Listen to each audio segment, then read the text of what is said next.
Hello, my dear lovely students. School is exciting when we have a lot of friends there. Have you ever thought about counting your teachers as your friends too? I can see many of you are surprised at this, but just think about it. I'm not talking about your teachers being your buddies with whom you can sit, chat, and play, but teachers being people whom you like and who like you too. Thinking of teachers as friends, not foes who are always troubling you and whom you are always planning to trouble without being caught. My dear students, to be happy at school and do well there, you need to form a relationship with your teachers that is based on respect, warmth, and affection. The kind you have with your parents or favorite uncle or aunt. Again, many of you are raising your eyebrows on this. I can understand it. But again, give this a little thought. Your parents call you and are strict with you sometime or the other. Then they appreciate you when you do something well. Don't teachers do this too? It may come as a surprise to some of you, but teachers want to like their students. They want their students to be good and do well always. They have your best interest at heart. When a student is good and does well, it gives a sense of accomplishment to them. It means they have done their job well. Students who sit with disinterest in the class and perform poorly make teachers feel disappointed and disheartened. Imagine you are the teacher, and during the class, some students are not paying attention and are looking at each other, whispering or signaling, or worse, they are looking at you but with a look that clearly shows that they would rather be anywhere else but there. Won't it annoy and disappoint you? And if a teacher is not happy with you, that negative energy is bound to transfer to you, and you will have the same negative feelings towards the teacher. So, in order to enjoy and get the best out of school and your classes, attempt to build a good bond with the teacher so that both of you get along well. It is basically trying to get into the good books of your teachers.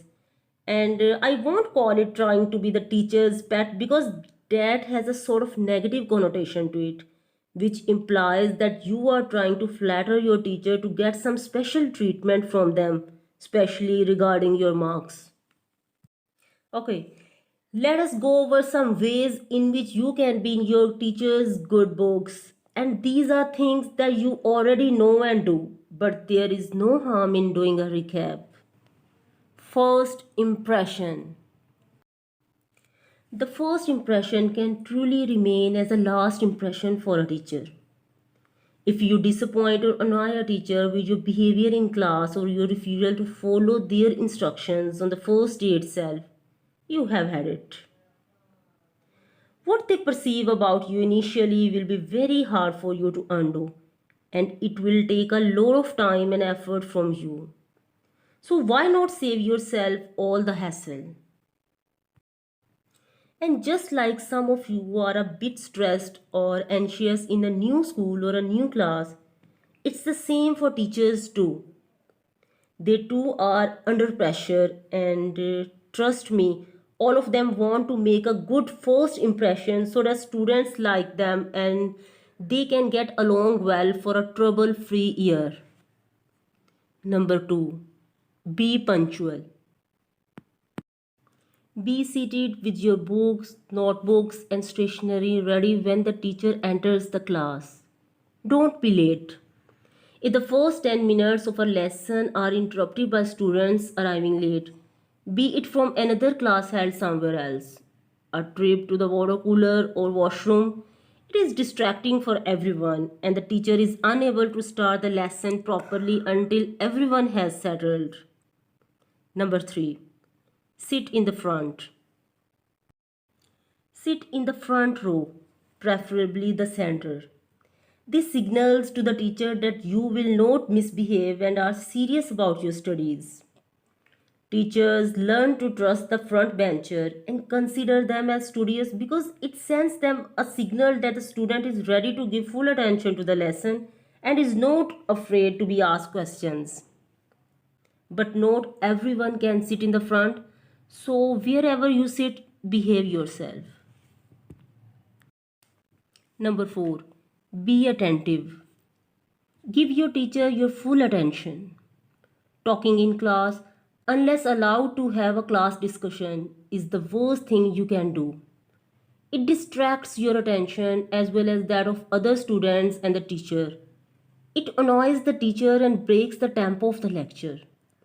No matter how quietly you may think you are whispering to your friend, the teacher always notices. Number 5. Be inquisitive. Ask for more information about what is being taught and convey to the teacher when you don't understand something. Teachers really don't mind repeating or explaining in detail when asked by students, provided the questions are not asked with the intent to disturb the lesson or make your friends laugh. Because the teacher just knows that you are trying to create disturbance in the class by unnecessary interruptions.